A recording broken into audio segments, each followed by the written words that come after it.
Kumusta? Ako nga pala si JD. Pakita ko lang yung mga stocks natin ngayon. Meron tayong around 50 pieces ng gabay medallion. At meron din tayong 50 pieces ng habak de lana de San Benito. Ito yung keychain para sa mga nagtatravel, para sa kailangan ng gabay sa araw-araw na buhay, negosyo, career, love life, and health. Ngayon, ipopost ko to, nag-announce ako kahit tag 50 pieces to. Siguro 3 days ubos kagad to mga kabayan. Kaya para sa mga interesado, i-visit nyo yung link dyan sa comment section or yung yellow basket, i-click nyo. Pwede rin kayo mag-message para meron mag-assist. Pwede rin tayo international. Maraming salamat. Panoorin mo kung paano makipaglaban si Banal. Wika ni Selena. Mabilis na sumugod si Banal papunta sa nilalang upang maagapan ito. Habang tumatakbo, napansin ni Rio ang paglabas ng kidlat sa katawan ni Banal. Selena, anong nangyayari kay Banal? Bakit parang may lumalabas na kidlat sa katawan niya? Tanong ni Rio. Yan ang isa sa mga sikreto ni Banal. Ngayon pagmasdan mo ang totoo niyang anyo. Tugon ni Selena. Tumalon pa itaas si Banal. Biglang gumuhit ang kidlat mula sa malinaw na kalangitan. Tumama ito sa nilalang. Napahinto si Rio sa pagtakbo. Dahil nakita nitong unti-unting nagbabago ang anyo ni Banal. Paglapag nito, tumambad sa binata ang isang nilalang na may ulo ng kabayo at katawan ng isang gabunang aswang. Nagliliwanag ang mga mata maging ang mga kamay. Muli itong tumalon patungo sa lumilipad na kalaban at dinala ito pa ibaba. Bumagsak ang dalawang nilalang. Malakas sa dugongdong ang narinig nila Rio. Mula sa hindi kalayuan natanaw nila ang dalawang nilalang na nagbubuno. Ramdam nila ang bawat dagungdong ng mga suntok ni Banal na tumatama sa katawan ng kalaban. Lumapit tayo ng gusto para mas makita natin ang anyo ng kalaban. Wika ni Selena. Sige, gusto ko ring makita ng harapan ng anyo ng isang gabunan. Tugon ni Rio. Nang makalapit ang mga ito, nanlaki ang mga mata ng binata. Hindi nito malaman ang mararamdaman ng mga oras na yun. Ito ang unang beses niyang nakakita ng kakaibang nilalang. Ni minsan ay hindi ito inakala ni Rio. Ngayon naniniwala ka na sa mga aswang, Rio? Wika ni Selena. Sasabihin ko sa'yo kahit nasa harapan ko na. Hindi pa rin ako makapaniwala eh. Parang guni-guni yung lahat na nangyayari. Tugon ni Rio. Muli nilang ibinaling ang tingin sa dalawang naglalabang nilalang. Hinawakan ni Banal ang mga kamay ng kalaban. Iniampas ito sa lupa. Ilang ulit niya itong ginawa. Matapos ay hinagis ito palayo sa pamayanan. Kailangan niyong mailayo ang mga tao sa lugar, Selena. Delikado. Baka mapunta ang kalaban sa pamayanan. Wika ni Banal. Huwag kang mag-alala. Naroon ang ilan sa ating mga kasamahan. Sa mga oras na to, nailikas na nilang mga tao. Tugon ng dalaga. Hindi ba sinabihan ko silang magpaiwan? Bakit sila sumunod? Tanong ni Rio. Binilinan nito si Brando na magpaiwan sa tahanan ni Mang Jaime. Kaya laking pagtataka nito kung bakit sumunod ang mga kasama. Kahit ano pang sabihin mo sa kanila, basta kasama nila si Leo wala kang magagawa. Masyadong matigas ang ulo ng taong yun eh.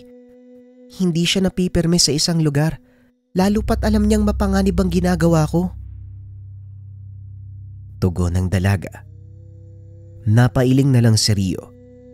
Ang buong akala nito ay nasa ligtas na lugar ang ibang kasama. Patuloy ang pakikipaglaban ni Banal sa nilalang. Pilit niya itong pinipigilang makarating sa pamayanan. Ngunit sa hindi inaasahang pagkakataon, nagawa nitong makalagpas kay Banal. Naloko na. Nakatakas ang kalaban! Wika ni Banal. Nakita nitong may ilan pang taong papaalis sa pamayanan. Dali-dali niyang hinabol ang nilalang gamit ang bilis. Hindi lang lakas ang taglay ni Banal. Bilang anak ng isang diwata ng kulog, kaya niyang gamitin ang bilis ng kidlat. Wika ni Selena. Mukhang imposibleng maabutan pa natin siya. Kaya mas mabuti sigurong mag-antay na lang tayo dito. Tugon ni Rio. Ngunit ilang sandali lang ang nakalipas. Nakita ng dalawang lumipad pabalik sa kanilang kinaroroonan ang nilalang. Bumagsak ito sa lupa. Kasunod nito ay si Banal. Mukha ngang hindi na natin kailangan pumunta sa kinaroroonan nila. Wika ni Selena. Unti-unting tumatayo ang nilalang. Muling nilingon si Banal. Ibinuka ang pakpak at pinagaspas. Naglabasan ang matatalas na balahibo. Lahat ng ito ay papunta kay Banal. Nanlaki ang mga mata ni Rio dahil ang buong akala niya ay katapusan na ni Banal. Dali-daling tumakbo si Rio para tulungan ang kaibigan. Binunot nito ang punyal na ibinigay ni Banal. Iwinasiwas ito para sanggain ang mga matatalim na balahibo. Sa kasamaang palad na kalusot ang ilan, tumarak ang mga ito sa katawan ni Rio. Ano bang ginagawa mo? May kamandagang balahibo ng nilalang na yan. Bakit ka humarang? Wika ni Banal. Pasensya na. Gusto lang kitang tulungan. Tugon ni Rio. Matapos ay bumagsak ito. Binuhat ni Banal ang kaibigan at mabilis na dinala sa tabi ni Selena. Pwede bang itali mo sa bewang ang isang ito? Mamaya ako nagagamutin ang mga sugat niya. Wika ni Banal. Muli siyang bumalik sa pakikipaglaban. Hinawakan nito ang pakpak ng nilalang. Hinila ng buong puwersa. Rinig ni Selena ang paglagutok ng mga buto ng kalaban. Umangil ito ng napakalakas. Patuloy na hinila ni Banal ang pakpak nito hanggang sa tuluyang mabunot ito mula sa katawan ng nilalang. Ginamit ito ni Banal na pamalo. Iniyampas sa ulo ng kalaban. Matapos ay hinawakan niya ito sa leeg at itinaas. Sunod-sunod na suntok sa sikmura hanggang sa tuluyan itong nawalan ng malay. Matapos ay inihampas niya ito sa lupa. Ginamit niya ang matalim na pakpak ng nilalang para putulin ang ulo nito. Selena, tapos na ba yung laban? Tanong ni Rio. Mukhang gano'n na nga. Kaya huwag ka na magsalita. Ireserba mo yung lakas mo, malubha yung tama mo. Kung hindi ka ba naman kasi sira yung ulo eh. Tugon ni Selena. Nakabalik na sa anyong tao si Banal. Nangangahulugan na tapos na ang laban. Nagulat ang mga ito sa sinabi ng nilalang. Ang nakalaban ko ay isang uri ng tinawag na nilalang. May kung sinong nagpadala sa kanya upang maggasik ng kaguluhan dito sa lugar. Sa ngayon, hindi ko pa matukoy kung sino ang may gawa. Pero madali lang siyang matutunton. Kumusta ang lagay mo, Rio? Wika ni Banal. Ayos lang naman ako. Daplis lang yung tama ko eh. Anong ibig mong sabihin? May tumawag sa nilalang na yun? Tanong ni Rio. Huwag ka nga muna masyadong kumilos. Mabilis nakakalat yung lason sa katawan mo niyan eh. Oo, daplis lang yung tama mo. Pero may kamandag yung tumama sa'yo. Maaari mong ikamatay ang maliit na galos na yan. Mamaya na natin pag-usapan yung tungkol sa kalaban. Banal, maaari mo ba siyang buhatin pabalik sa tahanan ni Mang Jaime? Wika ni Selena. Binuhat ni Banal si Rio. Mabilis na tumakbo pabalik sa tahanan ng matanda. Habang nasa daan, nagpapasalamat ito sa ginawa ng binata.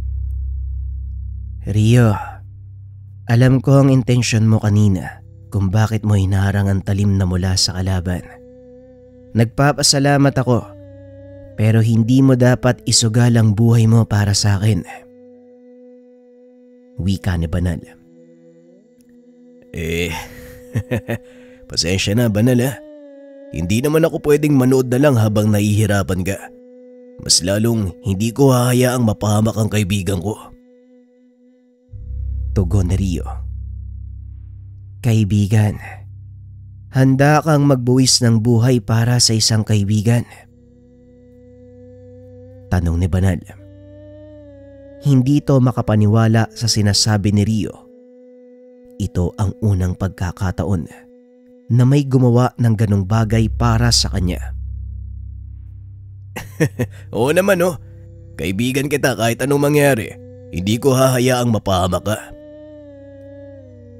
Tugon ng binata. Matapos ay bigla itong nawala ng malay. Napahinto sa pagtakbo si Banal upang antayin si Selena. O bakit ka uminto? Ano nangyari? Tanong ng dalaga. Nawala na ng malay si Rio. Mahina na rin ang pulso niya. Tugon ni Banal. Bilisan mo, Banal. Kailangan siyang madala sa ligtas na lugar. Umiepekto na yung lason sa katawan niya. Wika ni Selena. Sa pagkakataong ito, inilapag ni Banal si Rio. Laking gulat ng dalaga sa sumunod na ginawa nito. Itinuring niya akong totoong kaibigan. Hindi ako inusgahan ng taong ito, kaya hindi ko siya pwedeng hayaang mamatay na lang. Wika ni Banal habang nagliliwanag ang mga tattoo sa braso. Nagsisipagdapuan din sa katawan ng nilalang ang maliliit na butil ng liwanag. Unti-unting bumabalot sa kanyang katawan hanggang sa tuluyang maipon ang mga ito sa kanyang kamay. Nanlaki mga mata ni Selena nang ilapat ni Banal ang mga palad sa katawan ni Rio. Hindi mo pwedeng gawin yan, Banal. Maaari mong ikapahamak ang... Hindi na nito naituloy ang sasabihin dahil nagawa ng isalin ni Banal ang maliit na bahagi ng kanyang enerhiya sa katawan ng itinuring na kaibigan. Wala akong pakialam kung mapahamak man ako. Ang mahalaga sa akin ngayon, mailigtas ang taong itinuring ako bilang totoong kaibigan. Tugon ni Banal. Matapos ay naupo ito sa tabi ng walang malay na binata. Talagang binago ni Rio yung katangian mo ah. Ano bang nakita mo sa kanya? Oo, kababata ko siya. Pero hindi ko lubusang kilala ang pagkatao ni Rio. Matagal na panahon kaming hindi nagkita. Wika ni Selena. May nararamdaman akong kung anong bagay sa kanya. Maging ako ay hindi ko din maipaliwanag. Nung gabing una ko siyang nakausap, naramdaman ko isa siyang mabuting tao. Ni hindi man lang ako nakaramdam ng bahid ng panghuhusga mula sa isang to. Wika ni Banal. Tama nga yung sinabi mo. Si Rio yung tipo ng tao na mabilis gagaan yung kalooban mo eh. Mainitin ang ulo at maiksi ang pasensya niya. Pero maaasahan mo si Rio sa oras ng kagipitan, kagaya ng ginawa niya kanina. Ewan ko ba kung hindi lang talaga siya nag-iisip o talagang intensyon niya na iligtas ka eh. Wika ni Selena. Napatayo ito nang biglang magsalita si Rio. Hoy, pwede mong sabihin na mangmang ako dahil hindi man lang ako nag-isip bago iharang ang sarili ko sa lumilipad na patalim. Nasa iyo din kung sasabihin mong nagpapakabayani ako. Aray, ang sakit ng ulo ko ah. Ano bang nangyari? Wika ni Rio. Napangiti si Selena. Alam nitong ligtas na sa panganib ang binata. Nawalan ka ng malay, Rio. Kaya naisipan naming magpahinga sandali para tignan ang kalagayan mo. Pero mukhang maayos ka naman na. Makakapaglakad ka na ba? Tanong ni Banal. Sa palagay ko, oo. Pasensya na kung nag-alala kayo ha. Hindi ko lang matiis na tumayo sa isang sulok habang may nahihirapang kaibigan ko pa. Tapos nasa bingit ng kamatayan. Wika ni Rio. O siya, oo na, bayani ka na, tumayo ka na nga dyan para makauwi na tayo. Pasikat na yung araw oh. Siguradong nakabalik na yung mga kasama natin. Tugon ni Selena. Pagdating sa tahanan ng matanda, nakita nila si Brando na nakaupo sa atangan ng bahay habang natutulog. Brando, pare, gising na, nandito na kami. Biglang naalimpungatan si Brando. Kamuntikan pang barilin si Banal. Ay naku, pasensya na. Akala ko kasi makakalabang kayo eh. Buti naman nakabalik kayo ng ligtas ano. Ano palang nangyari sa laban nyo? Nahuli nyo ba yung nilalang? Tanong ni Brando. Oo Brando, sa katunayan, napatay pa nga ni Banal eh. Pero hindi pa doon nagtatapos ang lahat. May sinabi si Banal kanina tungkol sa inutusan eh. Ano nga bang ibig sabihin nun? Tanong ni Rio. Ang sabi niya tinawag yung nilalang na yun eh. Pero mukhang hindi natin makakausap si Banal sa ngayon. Wika ni Selena habang tinitignan ng alaga. Nakasalampak ito sa paanan ng isang puno at mahimbing na nagpapahinga. Hayaan mo na muna siyang makapagpahinga. Siguro naman mamaya may kasagutan na sa mga tanong natin. Magpahinga din muna tayo. Alam kong pagod ang lahat. Brando, maaari ka bang bumalik sa bayan para mag-ulat kay Hepe? Wika ni Rio. O sige Rio, may papabili ka?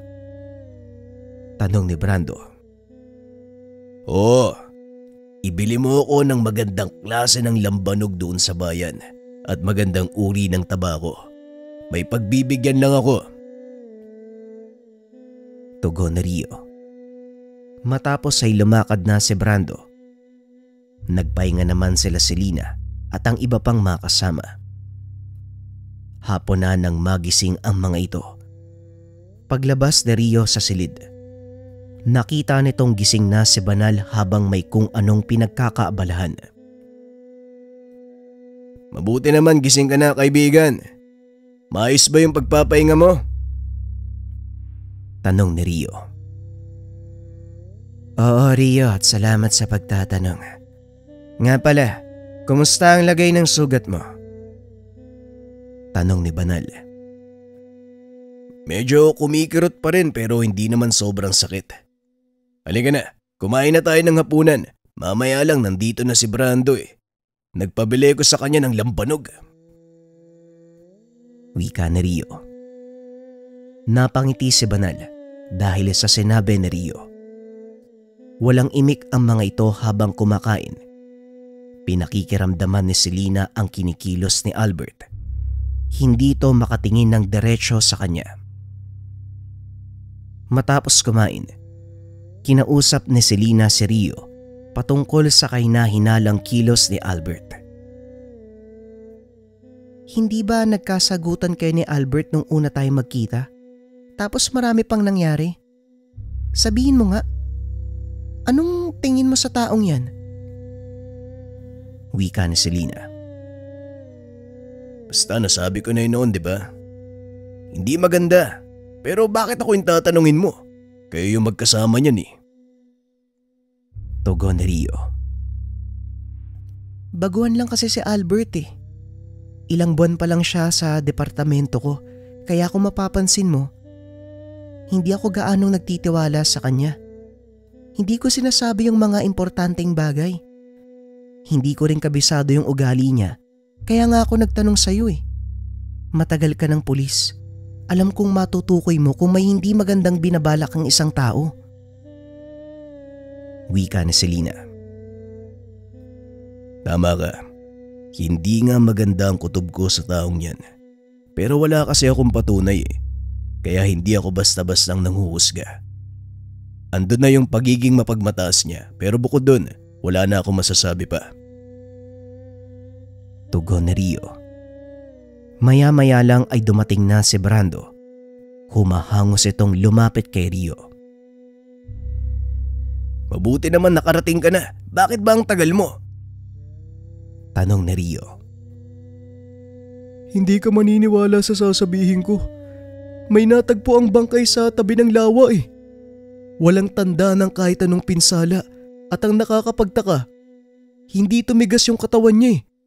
Wala ring nagbago sa temperatura pero hindi na ito humihinga. Wika ni Brando. Nakisali naman sa usapan si Mang Jaime. Ang lawang sinasabi niya ay tahanan ng isang uri ng nilalang. Ayon sa kwento, taon-taon ay kumukuha ito ng buhay bilang alay. Wika ng matanda. Narinig ko na nga yan noon, Manong. Pero ano sa tingin mo ang kumukuha at pumapatay sa mga tao? Tanong ni Rio. May mga nagsabi, isang magandang babae ang palaging nakikita sa lugar. May ilang nakakaligtas sa kapamakan at nakakapagsabi ng mga kaganapan. Pero dahil walang patunay, hindi naniniwala ang mga tao. Wika ni Mang Jaime. Mukhang kailangan nating puntahan ng lugar na sinasabi mo. Rio, kaya mo na ba? Tanong ni Selena. Oo naman, maayos na ang pakiramdam ko. Pero hindi ko pa rin alam kung paano to nangyari eh. Tugon ni Rio. Sa daan ko na lang ipapaliwanag ang lahat.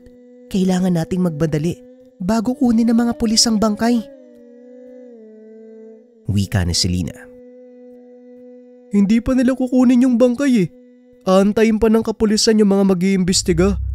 At mukhang kayo yata yun. Ito, pinapabot na Epe. Wika ni Brando habang inaabot ang papel. Binasa ni Rio ang nilalaman nito. Nakasaad ang detalye ng kanilang gagawin. Ano ba naman tong papel na to, Brando? Meron pang bakas ng chicherya. Ayos-ayusin mo kayang kain mo. Mukha namang wala tayong magiging problema batay dito sa sulat. Sandali lang magbibihis lang ako. Wika ni Rio. Matapos ay lumakad na ang grupo. Ngunit napansin ni Selena na hindi sumama si Albert. Isinawalang bahala na lang ito ng dalaga. May mas mahalaga silang pakay ng mga oras na yun. Habang nasa daan, muling sumagi sa isipan ni Rio ang nangyari. Selena, hindi mo pa rin sinasabi sa akin yung nangyari matapos ako mawala ng malay. Paanong gumaling ng mabilis ang sugat ko? Tanong ni Rio. Si Ba na lang may gawa niyan. Hindi ka natiis ng bago mong kaibigan eh. Alam mo ba, nasa bingit ka ng kamatayan ng mga oras na yun. Isinalin niya ang maliit na bahagi ng kapangyarihan niya sa'yo para tulungan kang gumaling. Tugon ni Selena. Tinignan ni Rio si Banal na noon ay patuloy lang na naglalakad sa kanilang unahan. Sabi sa'yo hindi masamang nilalang si Banal. Hindi lang siya nauunawaan ng karamihan. Wika ni Rio. Tama ka. Hindi nga siya nauunawaan ng karamihan eh. Alam ko namang mabuting nilalang si Banal. Wala lang talagang nagtsatsaga na gumabay sa kanya sa tamang landas. Maging si nanay noon, ikinulong siya para hindi makapanakit. Pero hindi nila nauunawaan yung totoong pagkatao ni Banal. Tugon ni Selena. Ilang minuto ang nakalipas ay narating nila ang bahagi ng lawa. Maraming tao ang nag-uumpukan. Naroon pa rin ang bangkay. Kagad itong nilapitan ni Selena at Rio. Maging si Banal ay nakisali na din. Kagaya ng nauna, natukoy kagad ng nilalang ang dahilan sa pagkamatay ng biktima. Mukhang hindi namatay sa natural na paraan ng taong to. Sa katunayan, hindi pa patay ang pisikal niyang katawan. Tinanggal lang ang kaluluwa, pero buhay pa ang katawan. Wika ni Banal. Ano? Selena, pwede bang mangyari yun? Wala nang kaluluwa pero buhay pa yung katawan? Tanong ni Rio.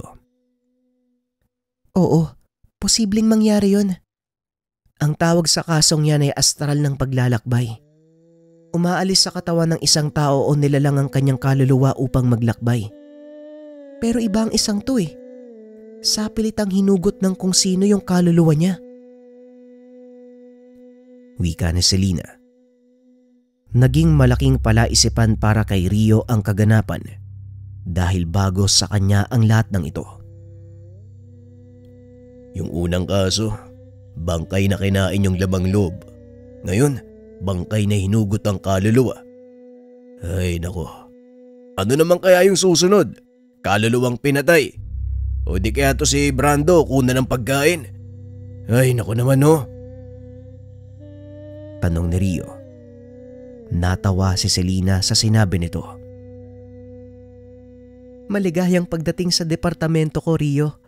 O siya, Banal, simulan mo na yung paghanap ng mga palatandaan. Tugon ni Selena. Nagsimula ng maghanap ng mga palatandaan ang pangkat. Habang nag-iikot sa lawa, napansin ni Rio ang isang magandang babaeng nakasakay sa bangka. Palutang-lutang ito sa lawa habang nakatitig sa kanila. Selena, nakikita mo ba yung babaeng yun? Yung nakasakay sa bangka? Tanong ni Rio habang nakaturo sa babae. Huwag ka nga magpalata na hindi ka pa kumakain, nakakahiya ka. Wala naman ako nakikita oh. Guni-guni mo lang yan. Wika ni Selena. Anak ng, ayan oh, nasa harapan ko. Muling wika ni Rio. Sabay hawak kay Selena. Laking gulat ng dalaga. Unti-unti niyang naaaninag ang imaheng itinuturo ni Rio. Oo nga no. Pero anong ginagawa ng babaeng yan? Hindi ba pansamantalang ipinagbawal ng mga pulis ang pamamangka? Wika ni Selena. Tama ka. Kaya nga ako nagtataka eh. Brando, sawayin mo nga yung babaeng yun. Magsama ka ng ilang katropa. Hilain papunta sa dalampasigan kung kinakailangan. Utos ni Rio. Ilang sandali lang nagawa ng hilahin ni Brando ang bangka papunta sa tabi. Nakita na wala itong laman. Wala namang tao dito eh. Nagpapalutang-lutang na bangka lang to. Malamang natanggal lang yan sa pagkakatali. Wika ni Brando. Pinagmasdan ni Rio ang sagwang nakalapag sa sahig ng bangka. Hindi nga ito nagamit. Selena, tayo lang ba'y nakakita sa babae? Tanong ni Rio. Mukhang gano'n na nga. Malakas ang kutob ko kung ano ang may gawa nito. Wika ni Selena. Isang magindara o aswang tubig. Wika ni Banal. Kinumpirma nito ang hinala ni Selena. Magindara? Ano? Aswang tubig? Meron palang ganun. Parang sirena. Tanong ni Rio. Parang gano'n na nga. Pero mas malupit sila kung ikukumpara sa mga sirena. Kinakain nila ang kaluluwa ng mga taong nabibiktima. Ang mga sirena, pinaglalaroan lang nila yung mga tao eh. Tapos pagsawa na sila, pinapakawalan. Pero yung mga magindara, kapag silang nakahuli sa'yo, ganito ang eksaktong mangyayari sa katawan mo. Wika ni Selena habang nakaturo sa bangkay. Kung ganun, wala nang pag-asang maibalik yung kaluluwa ng taong to. Pero hindi ba ang sabi mo boy pa siya? Tanong ni Rio. Buhay ang pisikal na katawan niya. Pero hindi na rin yan magtatagal eh. Wala nang kaluluwang nagbibigay ng enerhiya. Sa oras na maubos ang nakaimbak na enerhiya sa katawan nito, unti-unti siyang mabubulok. Tugon ni Selena. Mukhang malaking problema na naman to, Selena. Wika ni Banal. Tama ka, Banal. Pero madali nating matutunto ng may gawa nito. Ang mga Magindara ay hindi lumalayo sa kanilang tahanan. Nasa paligid lang siya. At ang kinakatayuan natin ngayon, maihahalin tulad sa kanyang silid kainan. Ikinumpas ni Selena ang kamay. Tumambad kay Rio ang mga kalansay na nakabaon sa ilalim ng lupa. Teka, saan ang galing ang mga yan? Wika ni Rio. Ang buong lawang ito, ang mismong tahanan ng Magindara. Matagal na panahon na siyang nambibiktima sa lugar. Patunay ang mga nakabaon na kalansay sa mismong kinakatayuan natin. Wika ni Selena. Ano na ang susunod na gagawin, Selena? Tanong ni Banal. Mukhang wala na tayong pagpipilian kung hindi labanan ang isang to. Nakapasok na tayo at nakialam sa kanyang teritoryo. Siguradong namarka niya na ang bawat isang nandito. Tugon ni Selena. Kung ganon, kailangan nating paalisin ang mga taong nakikiusyoso. Tanong ni Rio. Akala ko nga gagawin mo na yung kanina pa eh. Di ba yan dapat yung ginagawa ng mga pulis? Tugon ni Selena. Napakamot naman ng ulo si Rio. Kagad nagpakilala sa mga tao. Ipinakita nito ang kanyang tsapa. Sinabihan ang mga nakikiusyoso na umalis sa lugar. Nagsipagpulasa naman ang mga mamamayan sa takot na baka hulihin sila ni Rio. O yan na, wala nang sagabal sa gagawin. Simulan mo na, Selena. Wika ni Rio. Medyo madugong ritual yung gagawin ko dito Kaya kailangan ko na magbabantay sa akin habang nasa kalagitnaan ako ng pag-uusal ng maing kantasyon. Hindi ako pwedeng maistorbo. Kung ayaw niyong kumawala ng hindi inaasahan ng mga nilalang na tatawagin ko. Tugon ni Selena. Areglado. Kami na ni Banal ang bahala dyan. Wika ni Rio. Naupo ito sa likod ni Selena habang iniikot ang tingin sa paligid. Tanghaling tapat ng mga oras na yun. Balot na balot ng makapal na alapaap ang paligid. Sa sobrang kapal, hindi na makita ng binata ang kamay na nakatapat sa kanyang pisngi. Huwag kang aalis sa kinauupuan mo, Rio. Isa itong uri ng panlilinlang na ginagawa ng Magindara. Binabalaan din kita na maaari kang makakita at makarinig ng mga bagay-bagay. Makikipag-usap ako sa iyo sa pamamagitan ng tapik. Kapag narinig mo kung tinawag ka sa pangalan, huwag kang sasagot. Wika ni Selena. Hindi nagsalita si Rio. Ipinikit ang mga mata. Pinakiramdaman ang paligid. Ilang sandali pa nakarinig ito ng boses ng babaeng umaawit. Bagyang idinilat ng binata ang mga mata.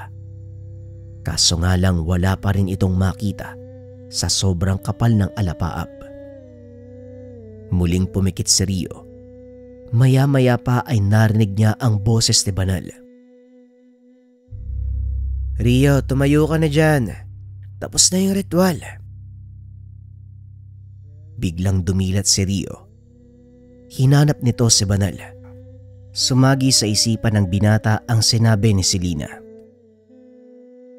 Pasensya na. Nangangala yung paa ko kaya hindi ako pwedeng tumayo. Pwede ba puntahan mo ako dito? Wika ni Rio habang binubunot ang patalim sa likuran. Nakarinig ng mahinang yabag si Rio hanggang sa tumambad sa kanya si Banal. Walang pagdadalawang isip na sinaksak. Anong ginagawa mo? Bakit mo ako sinasaksak? Tanong ni Banal. Pasensya na, pero mukhang nagkamali ka ng taong lilinlangin. Tugon ng binata. Dahan-dahang humawi ang hamog. Tumambad sa kanya sina Selena at Banal. Nakaupo pa din sa kanilang pwesto nang tignan ni Rio ang nilalang na sinaksak. Nagbago ito ng anyo. Isang nilalang na punong-puno ng kaliskis ang katawan. May palikpik din ang likod ng tenga nito, maging sa mga kamay at paa. Magaling, Rio. Mukhang tumatalas na ang pakiramdam mo. Isang magindarang nahuli mo. Wika ni Selena. Total nandito na yan. Bakit hindi natin subukang tanungin? Wika ni Rio. Siguro hindi na kailangan. Sapat ng patunay ang ginawa nila dito. Banal, tapusin mo na ang isang yan nang hindi na makapangbiktima. Wika ni Selena. Sandali lang, wag niyo akong papatayin. Napagutusan lang akong protektahan ng tahanan namin. Pagmamakaawan ng Magindara. Tirahan. Ibig sabihin, marami kayong nakatira dito sa lugar. Tanong ni Rio. Oo, isang bungang ka ng Magindarang nakatira sa lugar na to. Gusto lang namin ng kapayapaan kaya pakiusap, hayaan niyo akong mabuhay. Wika ng Magindara. Alam kong may kakaibang pangalan ng mga kagaya mo. Maaari bang sabihin mo sa amin ang pangalan mo? Tanong ni Selena. Kitang-kita ni Rio ang panginginig sa takot ng Magindara. Hena ang pangalan ko, nakikiusap ako, wag niyo akong patayin. Tugon ng nilalang. Huwag kang mag-alala, hindi ka namin papatayin. Buti na lang daplis lang yung tumama sa'yo. Banal, may magagawa ka ba para gamutin ang sugat niya? Wika ni Selena. Dali-dali namang kumilos si Banal. Gamit ang laway nito, ginamot niya ang sugat na dulot ng punyal ni Rio. Ano nang balak mong gawin sa kanya? Tanong ni Rio. Dadalhin natin siya sa tahanan ni Mang Jaime at doon tatanungin ng ilang bagay. Gagamitin ko rin siyang pain para palabasin ang kanilang pinuno. Hindi mangangahas sa sumalakay ang mga kagaya niya nang walang sapat na dahilan. Yun ang gusto kong malaman. Wika ni Selena. Matapos gamutin ang sugat ng nilalang, itinali ni Banal ang paa at kamay nito. Binuhat papunta sa tahanan ni Mang Jaime. Pagdating ay hindi na nagsayang pa ng oras si Selena. Kagad itong nagtanong. Anong totoong pakay niyo sa pagpatay sa mga tao? Hindi mo ko maloloko, Magindara. Hindi lang isang beses nangyari ang pagpatay. Nauunawaan mo naman siguro ang kasalukuyan mong sitwasyon, hindi ba? Wika ni Selena. Nauunawaan ko. Ang ginagawa naming pagpatay ay bahagi ng pagsunod namin sa kautosan ng pinuno. Hindi namin alam ang totoong dahilan, pero kailangan naming sumunod ng hindi nagtatanong. Tugon ni Hena. Sapat na ang narinig ko. Banal, pakiusap. Huwag mo siyang lulubayan ng tingin, ha. Hanggat maaari, ilayo niyo siya sa kahit anong lalagyan na may tubig. Wika ni Selena. Bakit naman? Paano kapag nauhaw yan? Hindi ba kalahating isda sila? Kailangan ng tubig niyan. Wika ni Rio. Maaari nilang gamiting sandata ang tubig. Kaya kanyang lunurin gamit ang isang kutsara, no? Ganyang kalakas ang kapangyarihan ng mga Magindara. Kaya makinig ka kung ayaw mong literal na malunod sa mangkok. Tugon ni Selena. Kaunting kaalaman. Ang mga Magindara ay uri ng aswang na naninirahan sa tubig. Ang katawan ng mga ito ay balot ng napakatibay na kaliskis. Puno ng makamandag na tinik ang katawan ng mga ito. At kapag nasa totoong anyo sila, may kakayahang kumontrol ng tubig at gaya ng nabanggit, kaya nilang lunurin ang isang tao sa pamamagitan ng isang kutsyarang tubig. Nakaupo lang si Banal sa tabi ng Magindara, samantalang si Rio naman ay walang tigil sa kakalakad. Pabalik-balik ito sa harapan ni Selena. Pwede ba tumigil ka sa paglalakad mo? Naaalibadbaran ako eh. Hindi ako makapag-isip ng maayos sa ginagawa mo. Wika ng dalaga. Naupo si Rio sa tabi nito at nagsalita. Pasensya na, hindi ko lang kasi lubos maisip kung anong pwedeng gawin eh. Kung sakaling sumala kayo mga kalahi niyan. Wika ni Rio. Sa totoo lang yan din ang inaalala ko eh. Alam kong hindi nag-iisa o dalawang paparating. Marami silang susugod dito. Wika ni Selena. Seryoso ka? Iilan lang tayo dito. Bakit kasi naisipan mong dalin yan eh? Tanong ni Rio. Teka, kumalma ka nga. Sa palagay ko hindi naman sila sasalakay ng maramihan eh. Ginagawa lang nila ang bagay na yun kung malapit sa tubig yung sasalakay nila.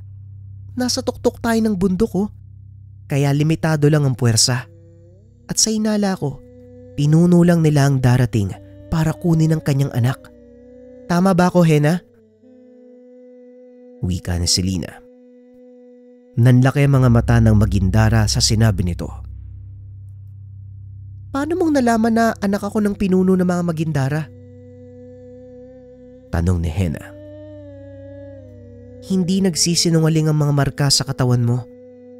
Kilala ko ang marka ng maharlikang Magindara.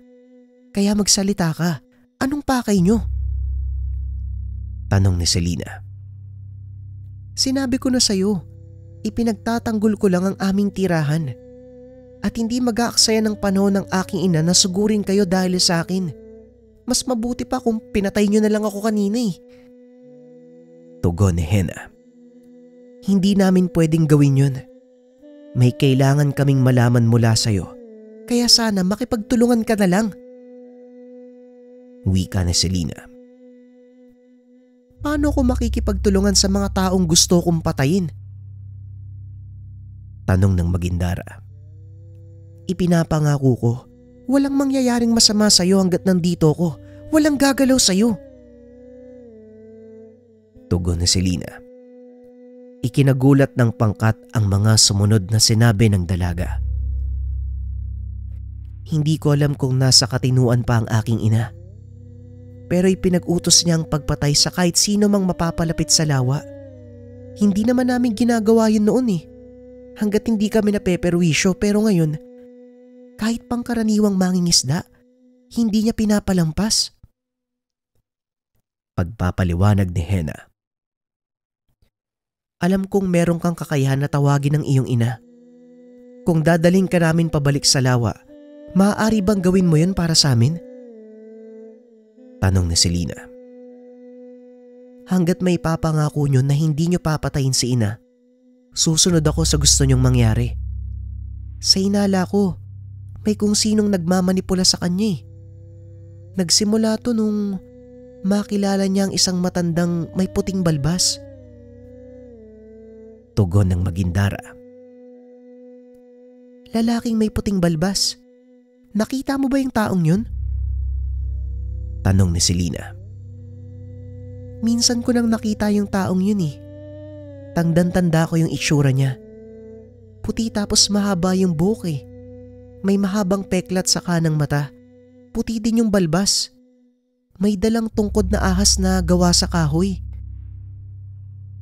Wika ni Hena. Nanlaki ang mga mata ni Selena nang marinig ang deskripsyon ni Hena. Maging si Banal ay napalingon. Hindi kaya si Magus ang tinutukoy mo pero imposible. Tinanggal na ni ina yung kakayahan niya eh. Simula nung mag-aklas siya laban sa aming angkan. Wika ni Selena.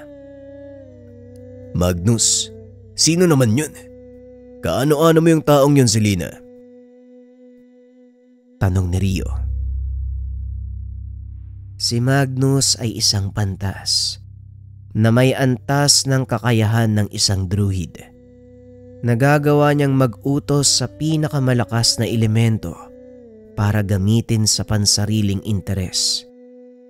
Naging mapanganib ang kanyang kakayahan, kaya naman ikinulong siya ng ina ni Selena. Ngunit sa kasamaang palad ay nakatakas ito at nagbalak na pabagsakin ng pamilyang umaruga sa kanya. Napilitan ng ina ni Selena na tanggalin ang kakayahan nito para hindi na makapaminsala pa. Mapanganib na tao si Magus. Kung siya man ang nakaharap natin, kinakailangan ni Selena ang kapangyarihan ng kanyang ina. Pagpapaliwanag ni Banal. Tama ka, pero hindi ko kayang tumbasan ang kapangyarihan ni ina. Nag-aalala ko kung paano kung lalabanan si Magus kung sakali. Tugon ni Selena. Siguro naman may paraan din para matalo yung Magus na yun. Lahat ng bagay may kahinaan, Selena. Kailangan lang natin gamitin yon laban sa kanila. Wika ni Rio. Matapos ang pag-uusap, dinala si Hena pabalik sa lawa. Hapon na ng mga sandaling iyon. Alam ni Selena na maaaring maging mapanganib ang pagpunta sa teritoryo ng mga kalaban sa ganong oras. Delikadong gagawin natin dahil baka naroon din si Magus. Pero ang pinakapakay natin ang ina ni Hena. Magsipaganda kayo. Asahan ng matinding labanan. Pero hanggat maaari, iwasan natin ang komprontasyon. Wika ni Selena. Sa mga narinig ko kanina, mukhang imposible na magkaroon ng mapayapang pag-uusap Bahala na nga. Wika ni Rio. Tama na, Rio. Maganda ka. Sana gamitin mo ang lakas na inilagay ko sa'yo. Hindi man yan kagaya ng sa akin, pero alam kong sasapat yan para maipagtanggol ang iyong sarili. Wika ni Banal. Oo nga pala hindi pa ako nakakapagpasalamat. Wika ni Rio. Patas na tayo. Iniligtas mo din naman ang buhay ko. Napakamot ng ulo si Rio dahil hindi nito matandaan kung kailan niya ginawa ang sinabi ng kaibigan. Sandali nga lang. Kung iniisip mong iniligtas kita nung sinangga ko yung mga patalim nagkakamali ka, gusto ko lang sumali sa laban nun Wika ni Rio. Hindi lang yun yung pagkakataon na niligtas mo si Banal. Simula pa lang, Rio, nagawa mo siyang ialis sa maserableng buhay na kinasasadlakan niya. Pansinin mo ang halakhak ni Banal. Ikaw ang may gawa nun Yon ang ibig sabihin ni Banal nung sinabi niyang iniligtas mo din naman siya. Wika ni Selena. Wala naman akong ginawa Nagkwento lang ako ng mga nakakatawa. Kung paanong kumain si Brando. Yun lang naman. Wika ni Rio. Ngunit hindi na sumagot si Selena. Kinalagan ni Banal si Hena. Nagsimula ng maglakad palabas ng bakuran. Nakasunod sa kanila ang mga tauhan ni Selena kabilang si Albert. Himala yata. Sumama ka ngayon, Albert. Tanong ni Leo. Pwede ba? Huwag ka na magsalita. Nakakasira ka ng modo. Tugon ni Albert. Nakatitig lang ito kay Banal ng mga oras na yun. Nahuli pa ito ni Leo. Nakangiti ng nakakaloko. Dali-daling lumapit si Leo kay Selena. Binalaan sa kanyang obserbasyon. Alam ko na yan, Leo. Matagal nang may galit si Albert kay Banal. Hindi ko nga lang alam yung totoong dahilan Ilang beses niya nang pinagtangkaan yung buhay nito Hindi nga lang nagtatagumpay. Kaya nga hinayaan ko na lang Huwag lang sanang malaman ni Banal ang ginagawa niya. Siguradong lasog-lasog yung buto niyan. Wika ni Selena. Ilang sandali pa narating nila ang lawa. Masuring nagmatsyag si Selena at Rio sa paligid. Nang masigurong ligtas ang kapaligiran, sinimulan na ni Hena ang tangkang pagtawag sa kanyang ina. Tahimik ang buong lugar ng mga oras na yun, hanggang sa marinig ni Rio ang mahinang paghampas ng alon sa pangpang. Nandito na siya, wika ni Hena. Natanaw ng mga ito ang imahe ng isang babaeng naglalakad palapit sa kanila. Habang papalapit ay nag-iiba ang kapaligiran. Tuluyang humawi ang makapal na hamog, hanggang sa tumambad ang isang babaeng may mahabang buhok. Anong ginagawa mo kasamang mga taong yan, Hena? At bakit mo sila dinala dito? Wika ng babae. Nais kang makausap ng mga taong ito, tugon ni Hena. Sa palagay mo, gusto ko silang makausap. Hindi ba't kabilin-bilinan ko sa'yo? Huwag kang magpapapasok sa teritoryo ko. Muling wika ng babae. Sa pagkakataong iyon, si Selena ang nagsalita. Pagbati sa'yo, dakilang matriarka. Ang pangalan ko ay Selena. Mula sa angkan ng mga pantas. Naparito ko dahil may ilang katanungan ako para sa'yo. Wika ni Selena. Isang lapastangang pantas. Anong kailangan mong malaman? Tanong ni Alondra. Bakit kayo pumapatay ng mga inosente? Anong ginawa nila sa inyo? Tanong ni Selena. Inosente ba ka mo? Ang mga kalalakiang pinapatay namin ay pawang mga lapastangan. Sinisira nila ang aming tahanan. Nananahimik kami. Pilit nilang ginagambala ang aming katahimikan gamit ang kanilang maingay na bomba para lang makahuli ng isda. Dahil doon, napahamak ang aking mga kalahi. Ilan ang namatay. Alam ni Hena ang pangyayaring iyon. Isang matandang pantas ang tumulong sa amin upang makabawi. Pag-uusap ng dalawa. Nagulat si Selena nang biglang may nagsalita. Ako nang bahala sa kanila, Alondra. Bumalik ka na sa lawa. Hindi mo kakayaning makipaglaban sa kanila sa kasalukuyan mong kalagayan. Wika ng boses. Isang figura ang lumabas mula sa alapaap. Nanlaki ang mga mata ni Selena nang mapagtanto na ang lalaking ito walang iba kung hindi si Magus. Totoo nga ang hinala ko. Ikaw nga ang may gawa ng lahat ng to. Wika ni Selena. Matagal din tayong hindi nagkita, Selena. Kumusta? Tanong ni Magus. Paano mong naibalik ang kakayahan mo? At bakit mo ba ginagawa to? Tanong ni Selena. Hindi pa ba malinaw sa iyo ang lahat? Paghihigante, Selena.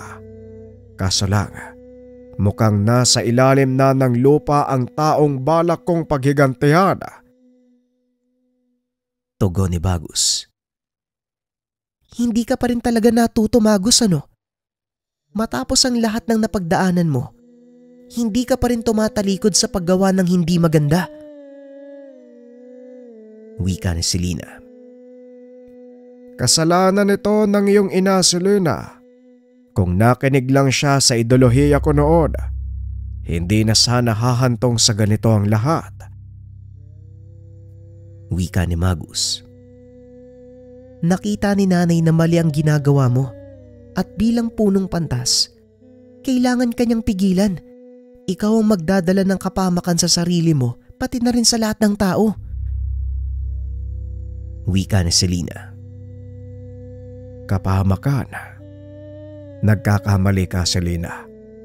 Kaligtasan para sa lahat ang hatid ko. Pag-uusap ng mga ito. Biglang ikinumpas ni Magus ang kamay. Naglabasan mula sa sukal ang mga tikbalang. Umatras kayo, Selina. Ako nang bahala dito. Wika ni Banal. Bigla itong nagbago ng anyo. Sinugod ang mga paparating na tikbalang. Isang malakas sa suntok sa lupa ang pinakawalan nito, dahilan para magtalsikan ang mga kalaban. Dali-daling umatras si Selina at gamit ang kanyang kaalaman bilang pantas, tumawag ito ng ilang nilalang na maaaring makatulong kay Banal. Naglabasan naman sa lupa ang malaahas na nilalang. Matatalas ang kaliskis ng mga ito na para bang kutsilyo. Pinuluputan ng mga ito ang kalaban. Nagkandalasog-lasog ang katawan ng mga ito. Nakuha mo nga ang lakas ng iyong ina. Magiging masaya to. Pero mas maaaliw ako dahil bibigyan ko ng malakas na makakalaro si Banal. Wika ni Magus.